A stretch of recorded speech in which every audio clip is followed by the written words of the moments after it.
النهارده في سوق السيارات المستعمله في الصين. كمل الفيديو للاخر هتشوف اسعار عمرك ما كنت تتخيل انها موجوده في الصين.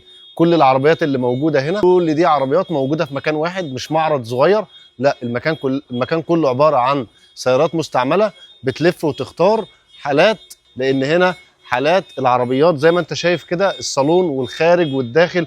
في هيونداي توسان معشوقه الجماهير في مصر، في كاديلاك، في اودي، في شيفروليه، في مرسيدس، في كل الانواع اللي تتخيلها، هافال، نيسان قشقاي، كل الموديلات موجوده. هقول لك على اسعارها ولك ان تتخيل فروق الاسعار عنها في مصر عامله ازاي. كمل الفيديو للاخر. هيونداي توسان 2017 بصمه ماشيه 85,000 كيلو. اعلى فئه بكام؟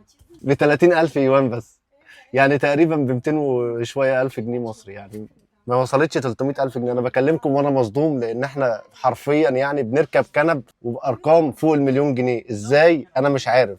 عربيه زي ما انت شايف كده، في اللي في مصر بيقولوا عليها ممنوعات، هي هنا مش ممنوعات ولا حاجه، اهي واقفه اهي تمام. وبكام؟ ب 30,000 يوان. الناس هنا فعليا يعني مستمتعين، بيعرفوا يستمتعوا بالعربيات.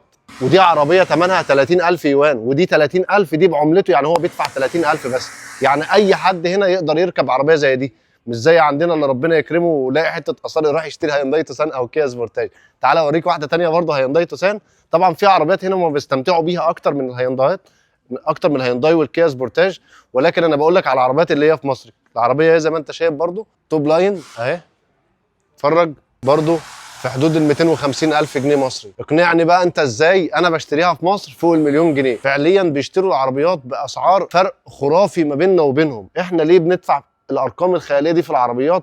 انا مش عارف. يعني هي العربيه ايه الرفاهيه اللي في العربيه اللي تخليني ادفع فيها فوق مليون جنيه، وعربيه مستعمله مثلا عدى عليها 8 سنين استخدام، المفروض تبقى خرد اساسا؟ لا، ده احنا بندفع فيها ارقام فوق المليون جنيه.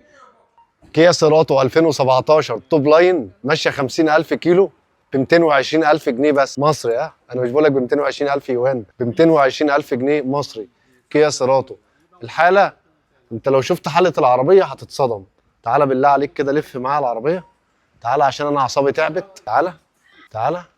تعرفش تشتريها، تروح تقعد كده وتلاقي صاحبها حاطط رجل على رجل ويقول لك انا مش ببيع. يا عم طب بكام؟ واخد بالك؟ اتفرج، بصمه، اعلى فئه، فتحه سقف.